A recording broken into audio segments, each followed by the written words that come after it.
Au moins 14 personnes ont été tuées et des dizaines d'autres blessées lors d'une frappe israélienne sur une école gérée par l'ONU. L'armée israélienne a déclaré que le bâtiment situé dans le camp de réfugiés de Al-Shati, au nord de la bande de Gaza, était utilisé par le Hamas pour planifier et exécuter des attaques.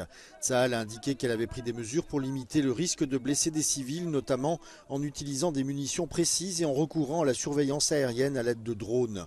Les Nations Unies ont déclaré en septembre qu'environ 85% des écoles de Gaza avaient été endommagées et que nombre d'entre elles nécessitaient d'importants travaux de reconstruction pour pouvoir fonctionner à nouveau. L'UNRWA, l'agence des Nations Unies pour les réfugiés palestiniens, a déclaré que 70% des écoles qu'elle administre ont été touchées et que la quasi-totalité sont utilisées comme abris pour les déplacés. Israël accuse depuis longtemps l'UNRWA de fermer les yeux sur la présence de militants du Hamas parmi son personnel et de permettre au groupe d'utiliser ses installations à des fins militaires.